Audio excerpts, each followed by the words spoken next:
Hello, my name is Robin Roan. I'm with Visit Alexandria, and thank you for joining us today for our webcast of the new world of contracting in unstable times.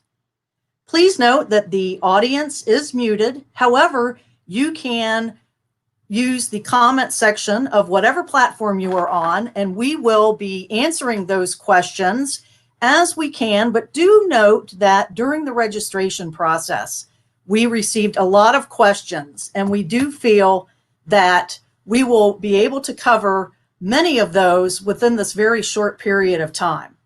So before we get started, I do want to say, with the general disclaimer, that the views and opinions expressed during this webcast are those of the individual and not necessarily those of reflecting the official policy or position of Visit Alexandria. And the dialogue during this webcast is for information purposes only and not for the purpose of providing legal advice. So let's get started, and we will start introducing our panel.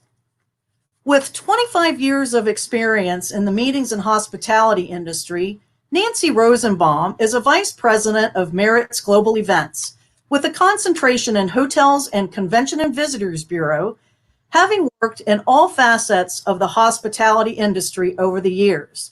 Welcome, Nancy. Thank you for having me. Well, thank you. And next we have Robert Smith, who brings over 25 years of planner experience working in the nonprofit world. As current director of meetings for the American Education Research Association, Robert has demonstrated his acumen in all aspects of contract negotiation. Welcome, Robert. Good afternoon. And lastly, a graduate of Cornell University's School of Hotel Administration, Kim Ledoux is a sales and marketing and branding executive with 15 years of luxury and lifestyle hospitality experience in sales promotion leadership roles, focusing on national and global markets in New York City, Chicago, and most recently here in Alexandria with our autograph collection of hotels, the Alexandrian and the Morrison House. Welcome, Kim. Thank you. Good afternoon. So that gives us, if y'all were counting, we've got 65 years of experience at our fingertips today. So again, we've got one short hour to go, lots to cover. Welcome, everyone. And I am going to pose this question to the entire panel. We'll start with Nancy. How has your perspective changed when it comes to contracting right now? Well, it's been a thing. Let's just say that since I like to say March 16th, I think collectively our worlds have been turned upside down. And from a contracting perspective, it's been incredibly difficult to work within the existing contracts that we have today. As many of you know, they have not really addressed the issue of what's been going on in our world. So we are faced with hundreds and hundreds of contracts that do not provide the language and protection on really both sides, the hotel side and the client side. So my perspective has changed in that I've decided to go a little slower. I read very carefully, and I look at each situation differently and on a case-by-case basis when it comes to contracting. Thank you, Nancy. Robert. I'd like to echo her comments.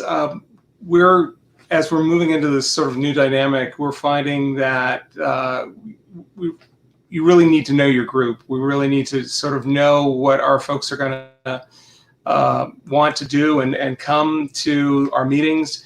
And so as we start to look for new contracts for locations and cities and years out, we're trying to build in what we know from our profile and how we're going to be able to actualize so that we can come to the table as an equal and fair partner to make sure we treat all of our partners as honestly and with open palms, if you will, as we can.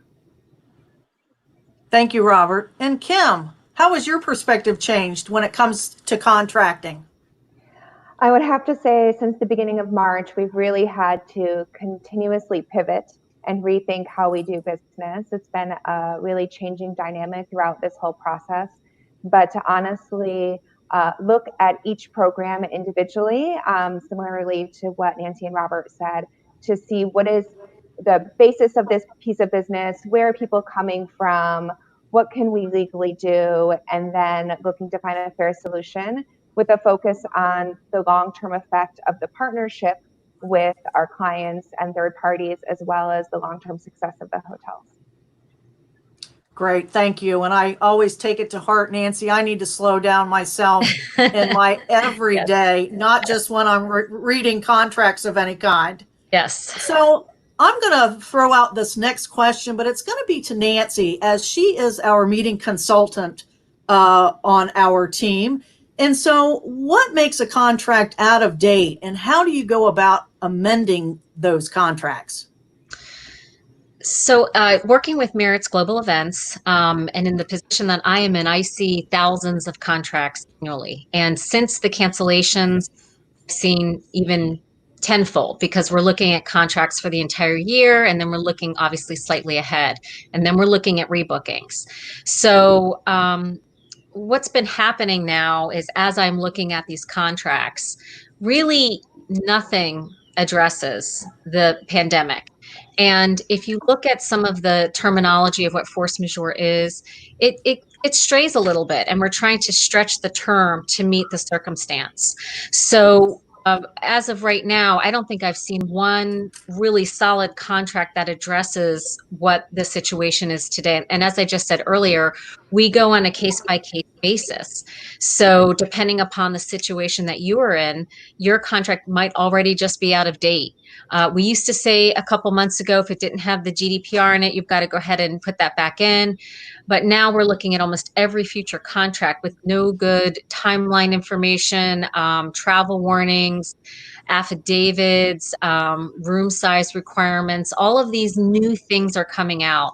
So when you're in the process, and I'll tackle this topic a little bit later, but when you get to the process of what does my contract look like today, and what can I do to protect myself, as I did see a lot of the comments earlier, I think you have to start on a case-by-case basis with what you know about your group, to Robert's point, and how you're going to amend it based on the situation that you are in. So with that, I would say there is no easy answer. There is no one answer to amending a contract. But I will walk you through some steps on how to start the conversation, what you can do, and go from there. Thank you. So with the next item, we're going to be talking about contract terms and clauses, which that is a behemoth, I realize.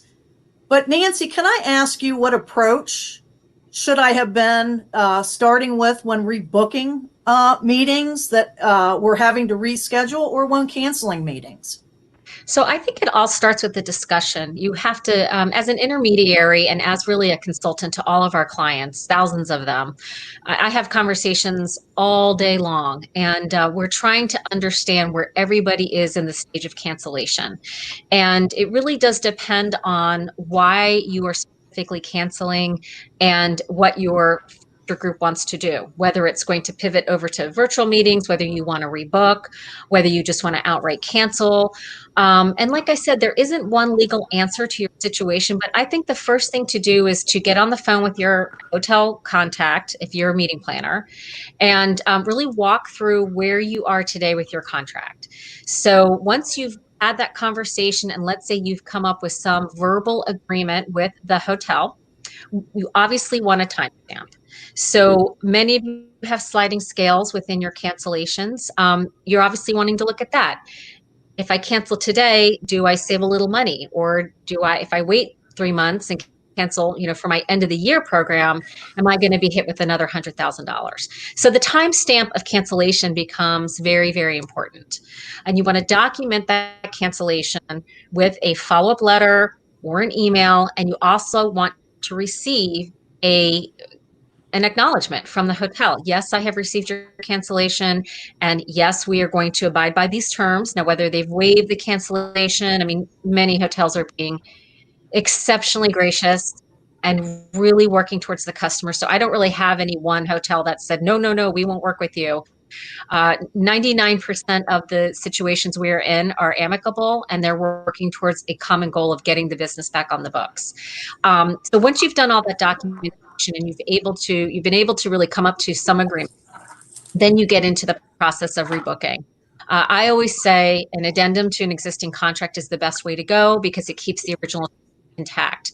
But if your contract is so out of date, like so many citywides, like Robert's citywide, I can only imagine when your contract was signed because you need so much space. You might be looking at a 15-year-old contract. And so you may want to just start over with a brand new contract.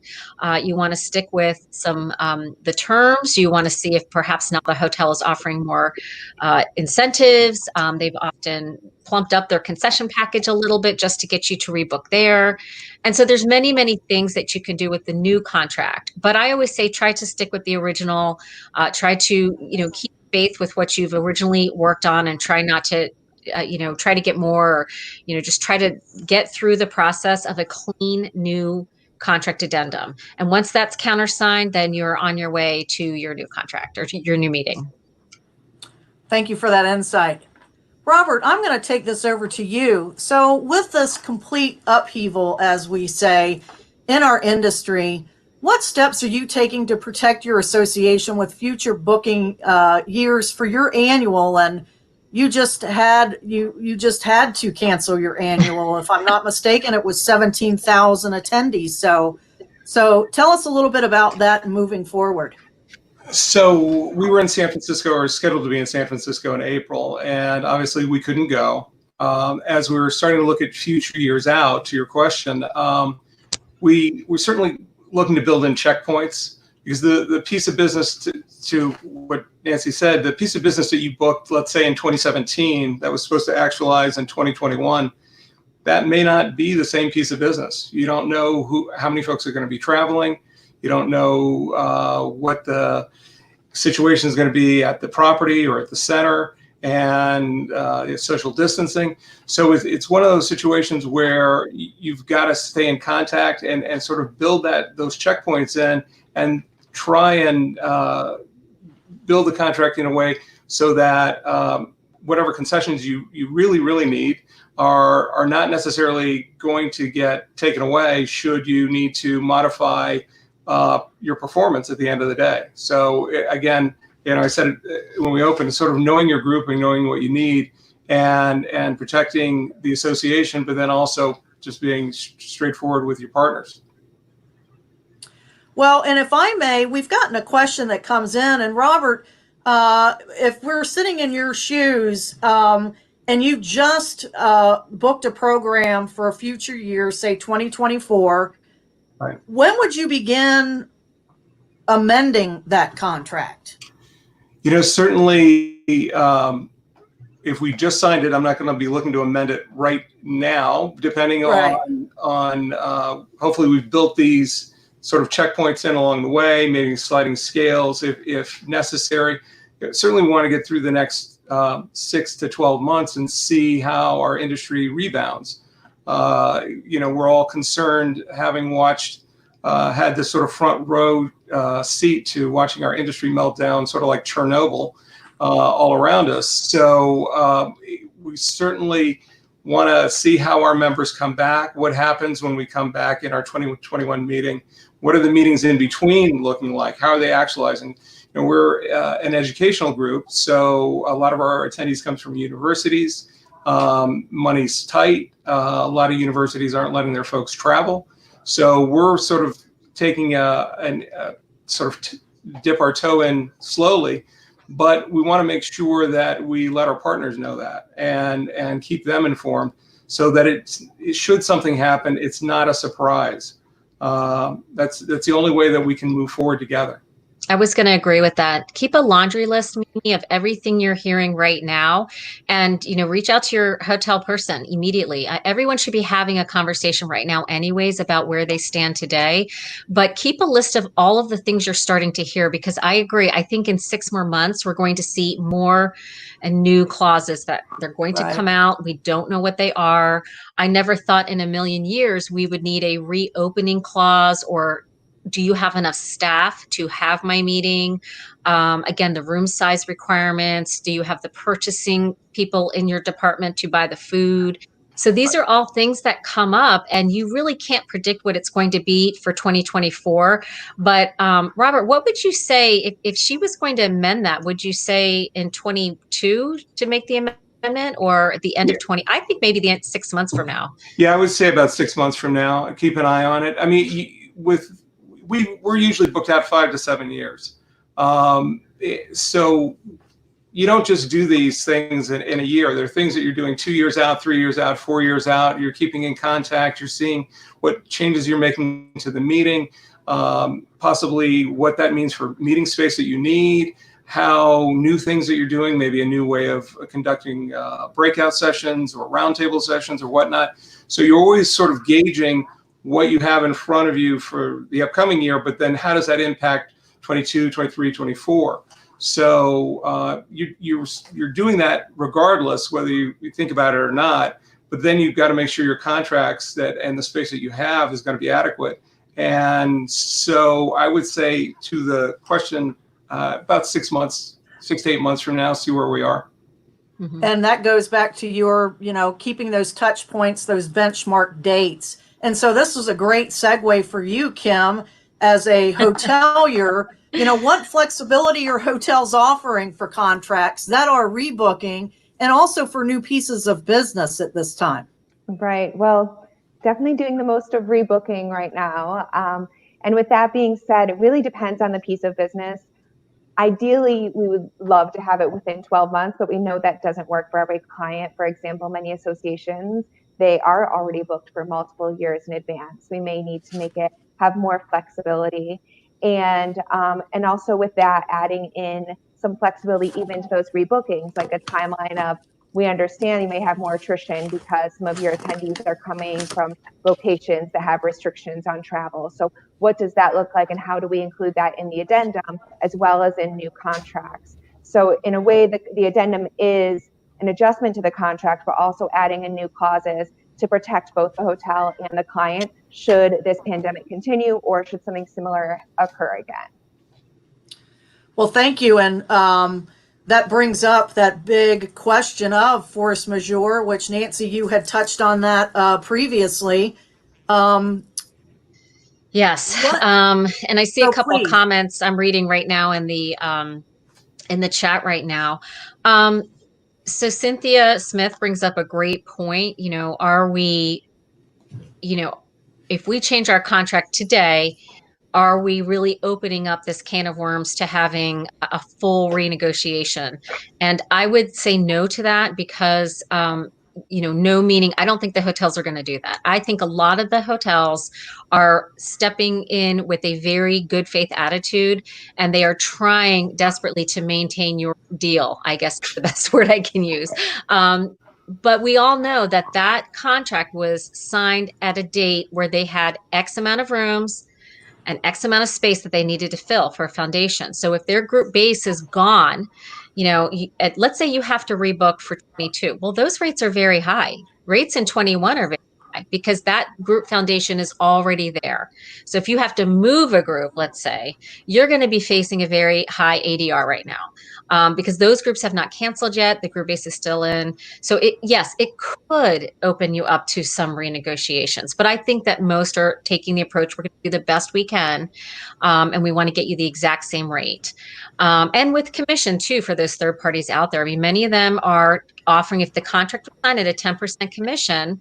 And I do want to give a shout out to that Atlanta Marquis Marriott because they honored a 10% commission and they did not have to do that. They did not have to, and they did that. So, we are all working together. So force majeure is interesting because it's something that's outside of control of everybody. So let's say you have signed a contract today and this pandemic has happened. And now today that they're in phases 1, 2, and 3 on a local, state, and federal level. It's very hard to navigate that.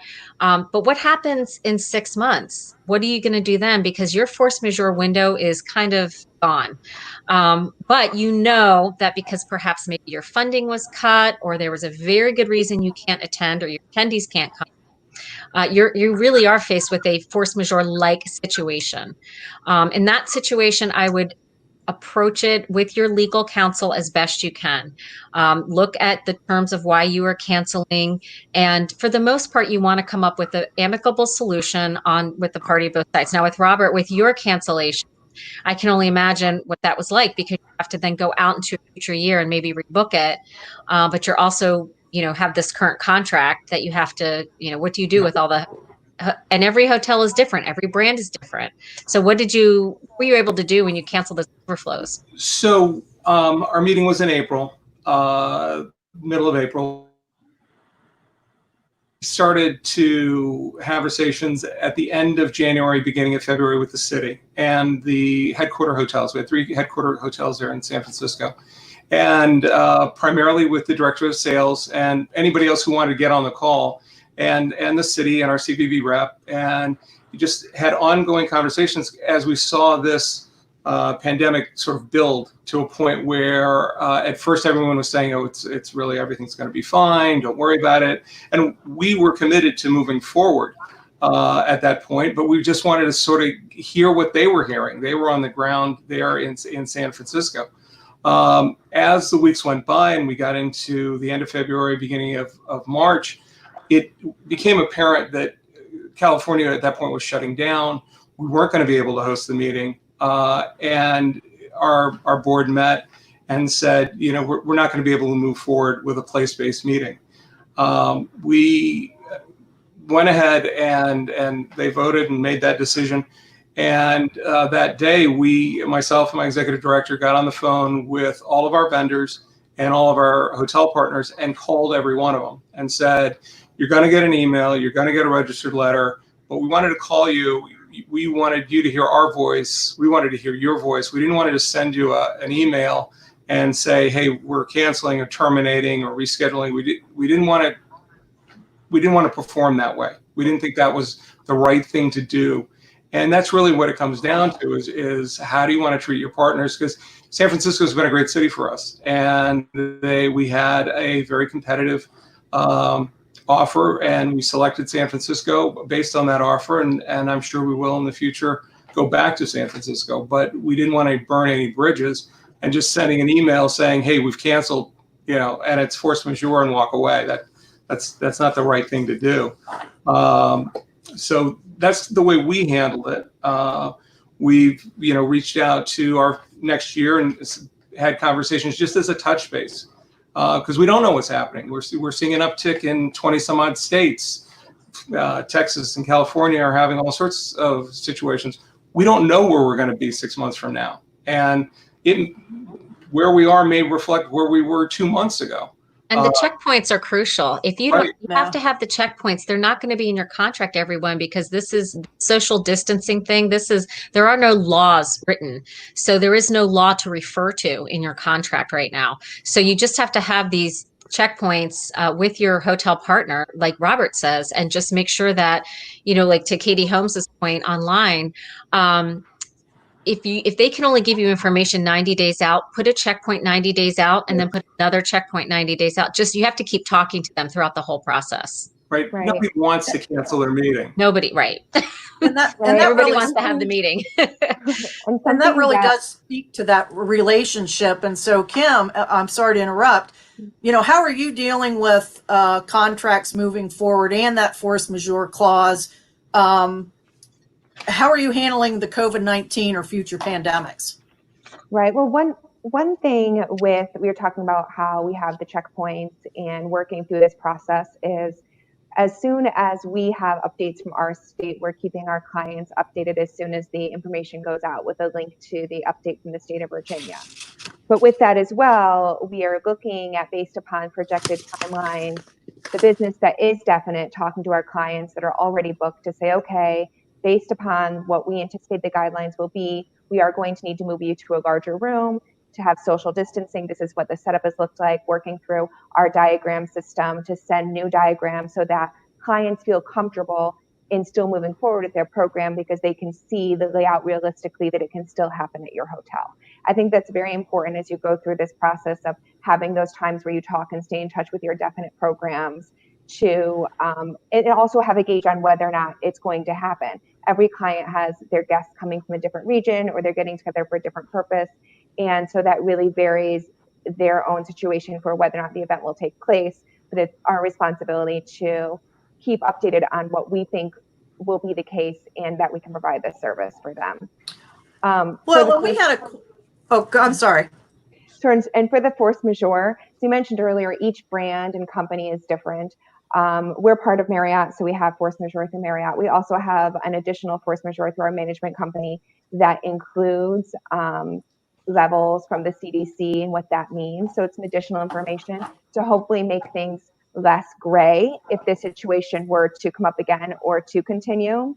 The tough thing is that for force majeure, usually at the property level, we are not able to change those clauses because they are, quite frankly, above our heads. But we can add to them as far as doing, okay, this is our force majeure, but here's some additional flexibility, and have like an agreed upon timeline of when you're going to say, okay, if you need to wash by this amount, here's the date we need to agree to it by, or to really make an addendum to make it work for that specific program. Well, thank you. And we've got some great questions regarding hotels and room sets and staffing, and we're going to get to that in just a minute. But wanting to go a little deeper into the attrition of contracts. And Robert, I remember when we were discussing this last week, timing is everything. Your attrition, it's about the environment. And so what does that new normal look like? And how does it impact with underperformance and concessions? That everyone looks at it from a meetings lens, let's say, as the planner coming in, and whether or not we're going to be able to deliver our attendees, whether or not we're going to be able to live up to a contract that was in 2017.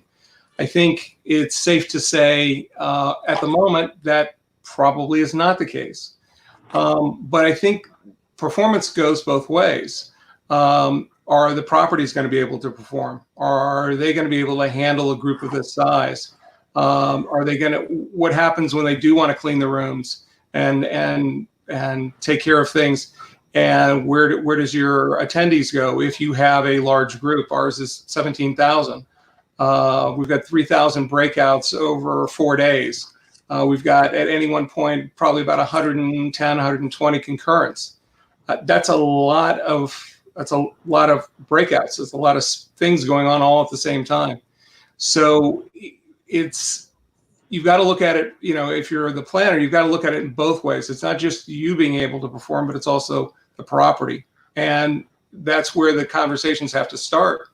And we don't traditionally think about that, but I think in this sort of new normal, that's something that we're going to have to, because we're not back yet. There's some states that are doing better than others, but right now, where some might be in a stage 3, others are gone back to stage 1. And so what do you do at that point?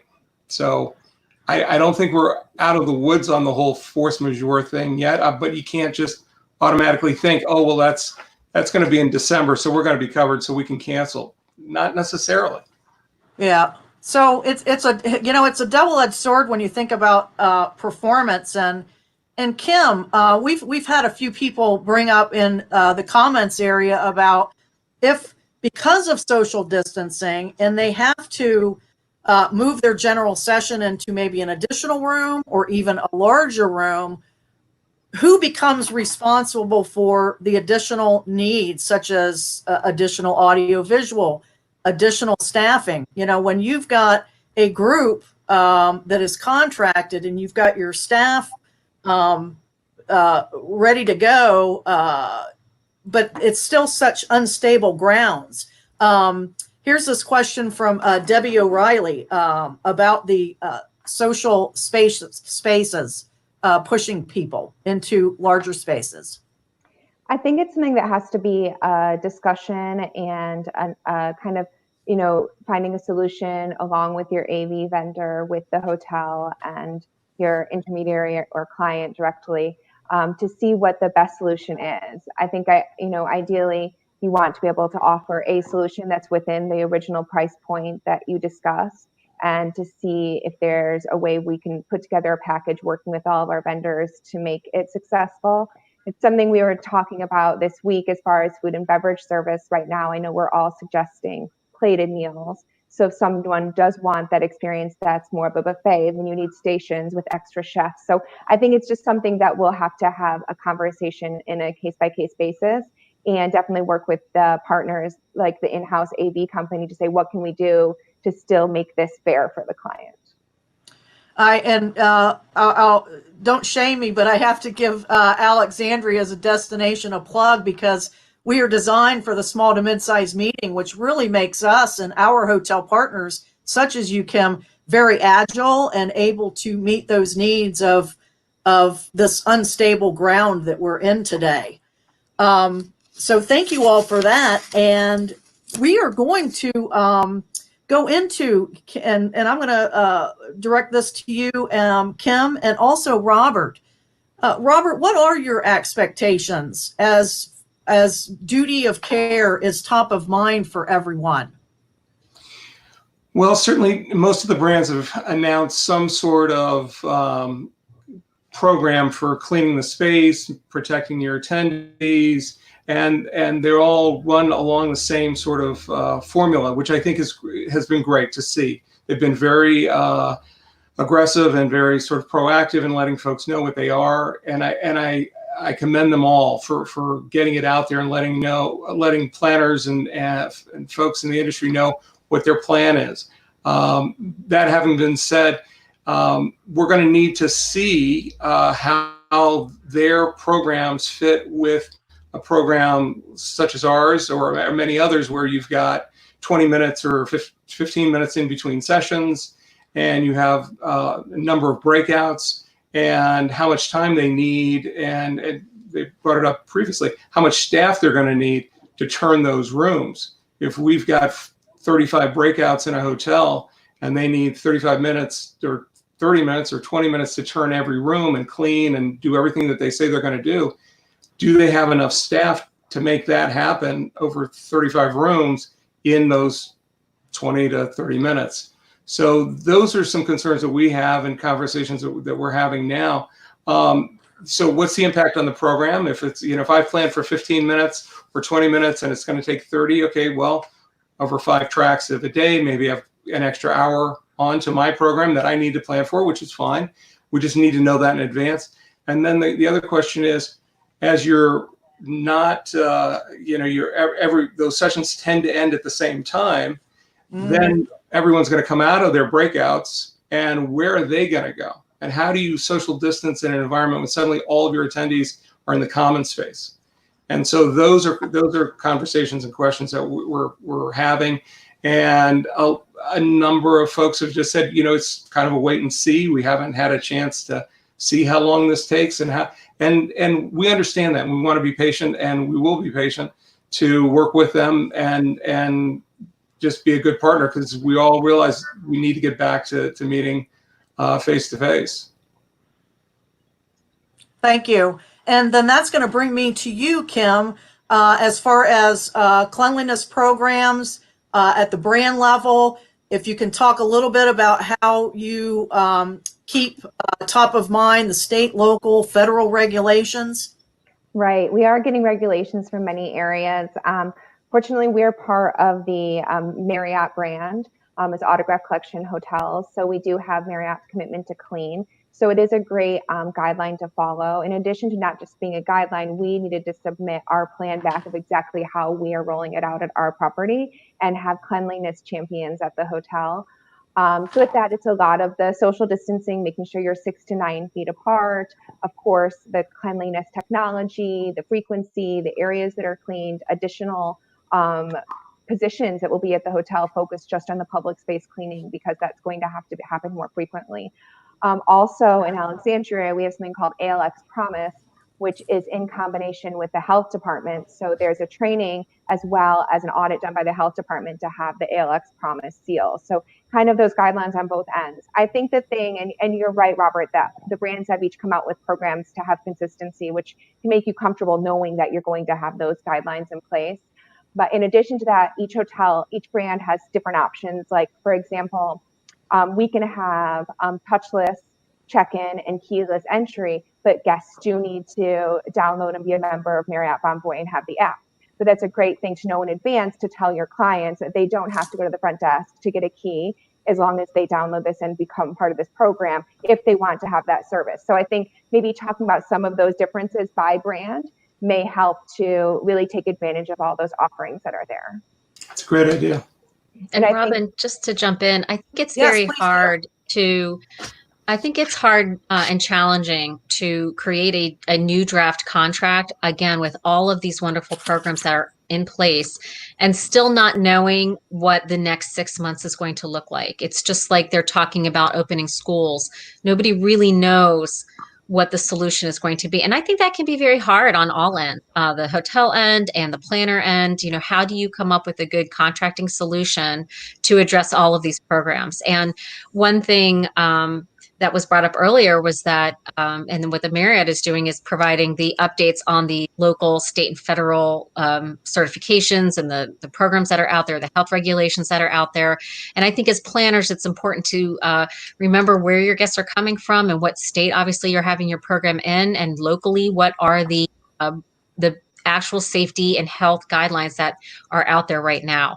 And if you can stay on top of those the best you can and get at that checkpoint right before you check in, maybe it's a cutoff date situation where you're inserting a little language saying, hey, I really want to make sure your hotel is up to date on these, and have them walk you through what those guidelines are. And if it's a room set situation, maybe there is a time thing. Maybe they need another 15 to 20 minutes. So that's something I think maybe at cutoff or 1 month out, you could ask for. And absolutely, Kim, you were saying earlier, you can get that in a quick minute from anyone. Right. And with each brand, there is a COVID-19 page that outlines the current program. So I think it's really effective to go to that link versus having like something specified in the contract by bullet point, because this is a dynamic situation that's changing. So if you say, we will stay up with the legal guidelines, here is where you can find what our brand is doing for that. That will help to have that in your agreement versus specifics, because what is the requirement now may be different 6 months from now. So again, at the cutoff date is a great time to check in and see any changes we need to make to be in compliance. Well, and that certainly brings up the importance and really what a planner is responsible for. There's a huge amount of knowledge that you as a planner and a consultant, as a hotelier, are needed to know. And I know, for instance, for you, Robert, your leadership looks to you for those, to be able to answer so many of those questions. And you need to know where that information is available. And that kind of brings us into how supplier relationships are important and interacting. And Robert, I know you had mentioned, picking up that phone and calling them when you were in a situation. Share with us a little bit more, and I would like to bring this to all three of the panelists, is how do you view a supplier relationship? Robert, continue. The word supplier is what we use. From our point of view, we like to use the word partner, because we can't do what we do for our members without our partners being there right there with us. And we don't spend enough time understanding each other's pain points. And a lot of what we do is try to figure out, maybe you've got some issues at the property that if we do something slightly different, it's going to help you, and vice versa. And a lot of it is relationship building. And because it is such a large event, we have other meetings that we do, but really we're focused on this one today. So over weeks and months, and in some cases years, getting to know them and building that trust and saying, so that they feel comfortable. Whether it's with the CVBs, who do a great job for us, or the individual hotels, understanding, look, this is our program. This is what we can change. This is what we can't change.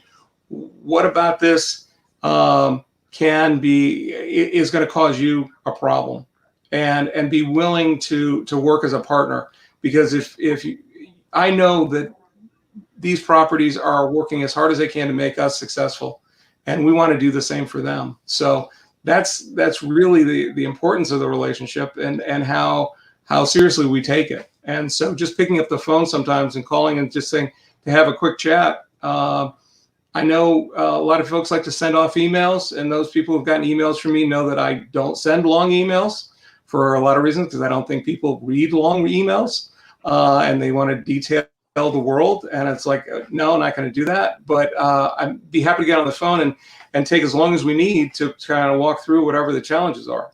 Now, yes, you do need to follow up in email and writing and have that, and especially if you're addendums and changes and things like that. Absolutely. But you need to take the time to use, when you have 4 or 5 years out, you can build those relationships. And so I can't emphasize enough the importance of that in our industry. And Nancy, you act as such a strong liaison between partners and your customer, whether they're the internal customer or external customer. Would you like to share a little bit about your thoughts on relationships in the industry? Sure. I mean, I agree with Robert. I think the hotels have done an amazing job.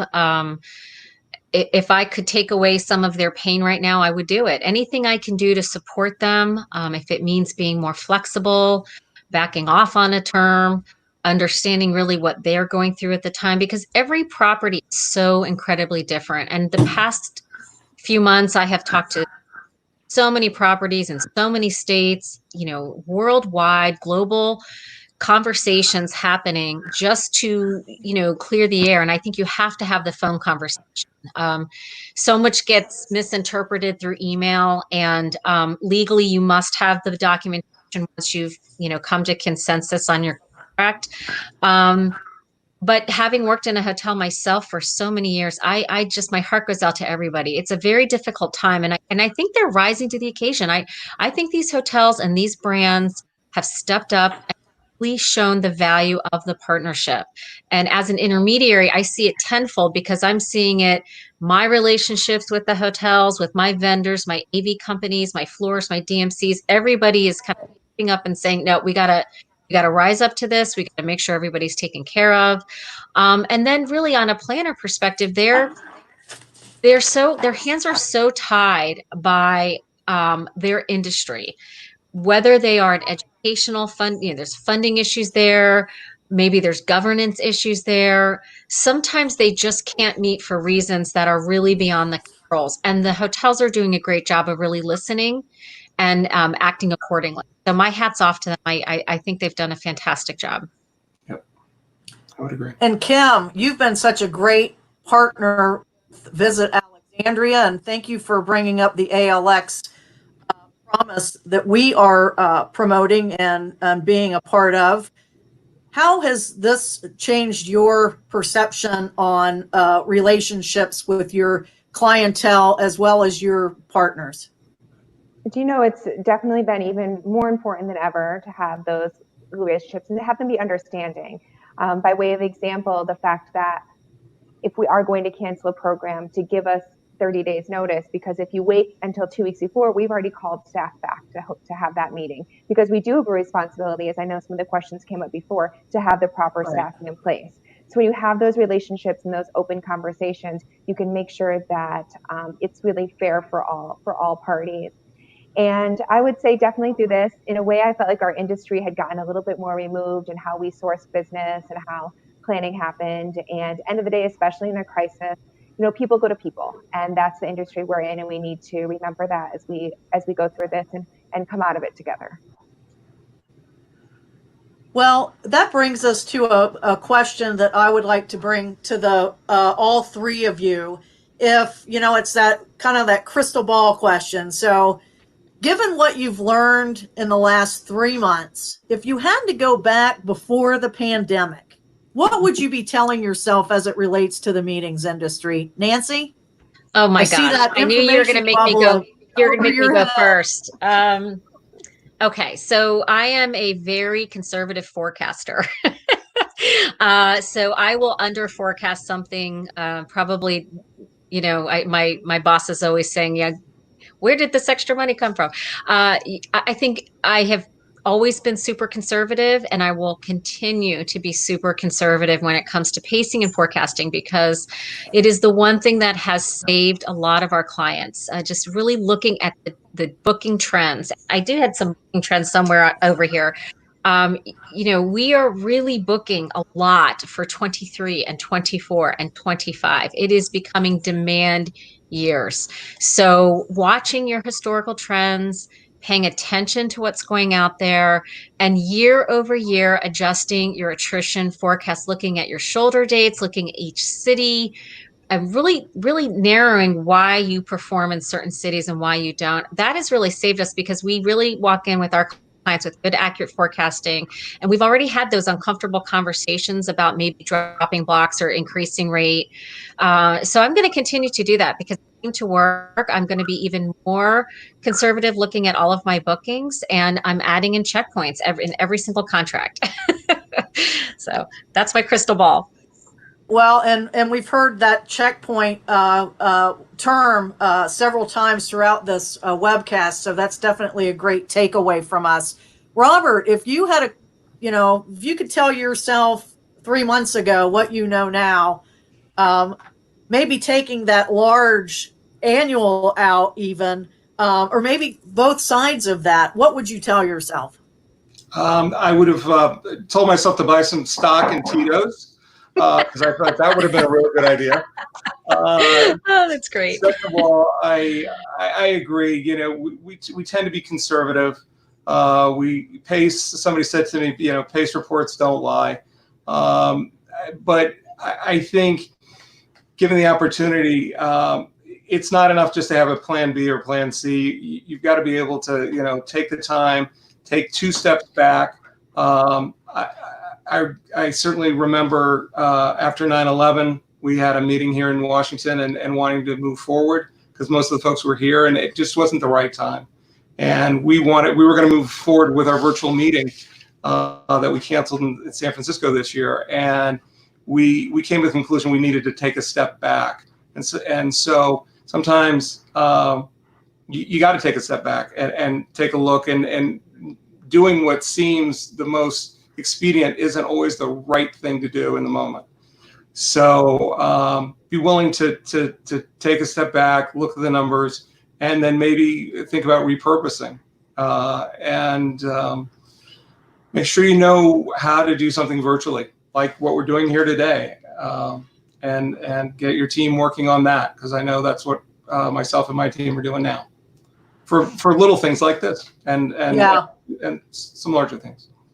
And we ourselves, as Visit Alexandria, we are learning more and more about hybrid meetings and virtual meetings, and how we can assist our clientele on accomplishing a hybrid meeting as it relates to our destination. And Kim, what would you say to yourself if you could go back 3 months ago? You have no idea what's coming. I would say that if I could have done anything differently, there are probably some additional SOPs I would have had in place, and additional cross training, right? Like maybe your events team needs to know more about banquet setups, and that your catering managers need to know how to post a bill. Really, cross training between roles in the hotel is something I would have focused on more, because never anticipated we'd run on such lean teams to get things done, but we're making it through. All right, that's a great idea, because I've worked with a lot of GMs that I've never had the honor of talking to before, but now there's only 3 of you in a hotel. You're just talking to anyone who can get you the answer. So, but that is a fantastic idea to do the cross training. Thank you. Yeah, you can't learn this in a classroom. So cross training, on the job training. And we had some questions that had come in regarding, say, for instance, government per diems, us being in the DC metro area here, some questions on government contracting. And I want to encourage people to utilize the resources that are out there. For instance, government meetings and contracting and per diems. Look to SGMP, the Society of Government Meeting Professionals. One of our partners, clients, Amy Anderson, had mentioned in a note here that and I didn't even think of this, and my goodness, they're a great partner with Visit Alexandria, bringing their meetings here, but the National Governors Association, you can actually go to their website and by state understand what the COVID and pandemic practices are, what their phases are. So that's great go-to. Obviously, we know the CDC. As far as templates, we did get a few questions about templates that may be available.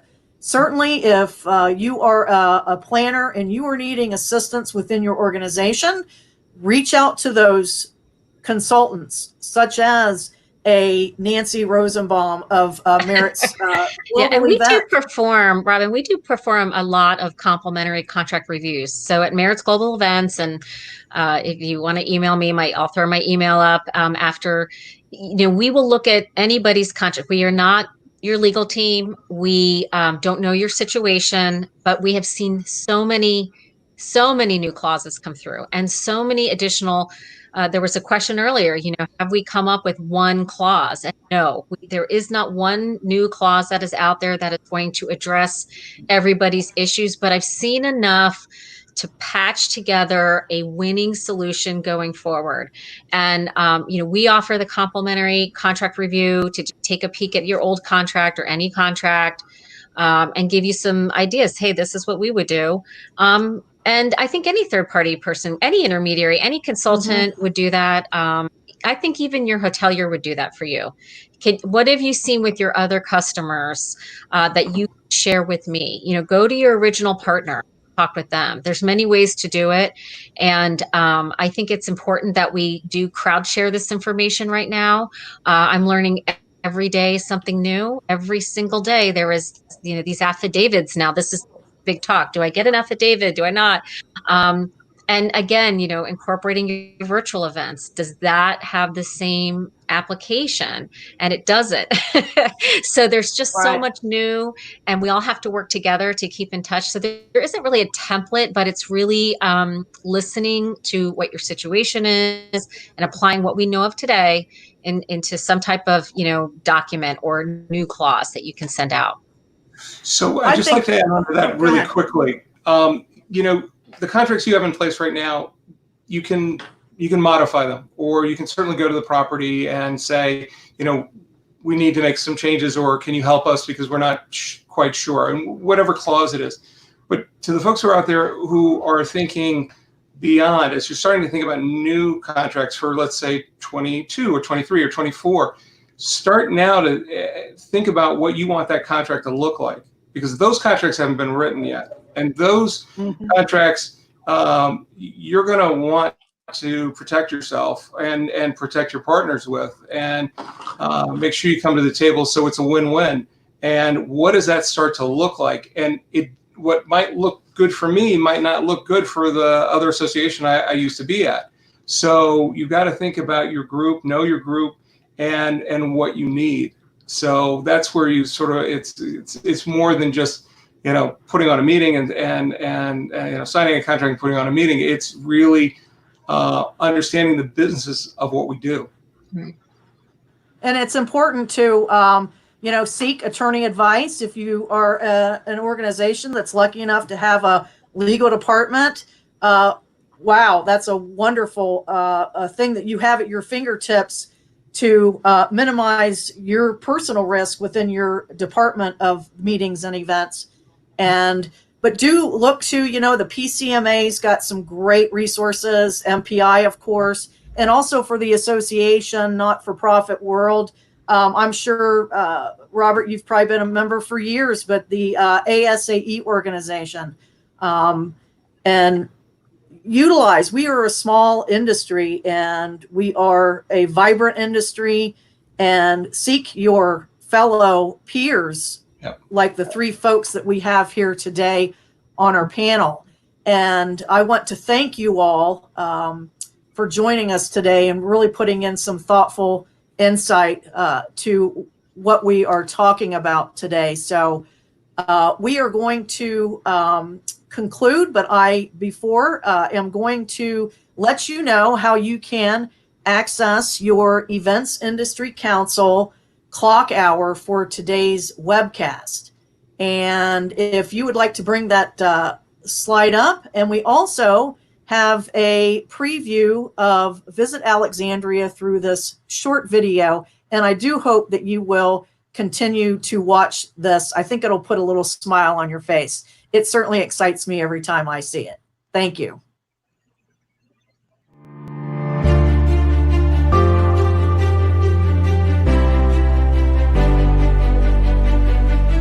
Alexandria, Virginia has been the home of big ideas and important decisions since 1749. Right next door to DC and home to the nation's third oldest historic district, Alexandria authentically blends the past, present, and future.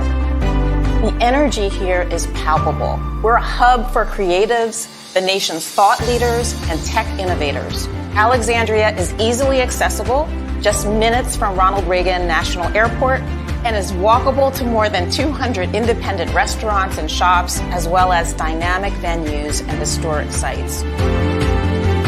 Paired with our waterfront location and after-hours scene, the city is the perfect fit for executive and board meetings and small to mid-sized conferences. This is a city with a vast history that's based in entrepreneurship and innovation. The U.S. Patent and Trademark Office and the National Science Foundation both call Alexandria home and host thousands of meetings every year.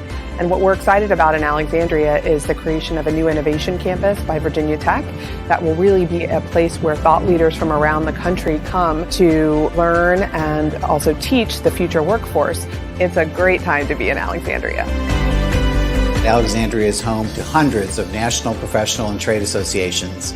Members from around the country love the proximity to decision makers here in Washington and the DC attractions, while enjoying significant cost savings on this side of the river.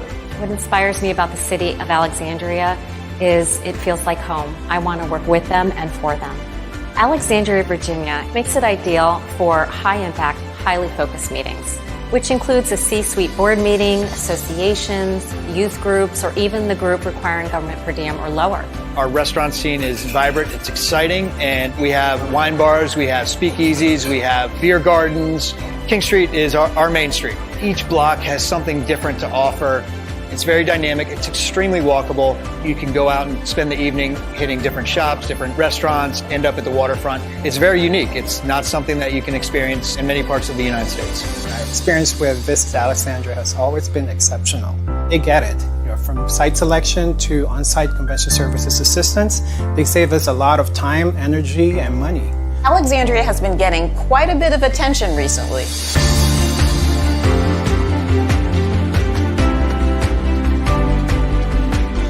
Alexandria keeps expanding as both a business and leisure destination. New innovation hubs, hotels, and waterfront attractions are just some of the latest happenings in a destination that continues to surprise and delight meeting planners and groups. Come meet in Alexandria, where history lives and the future is shaped every day.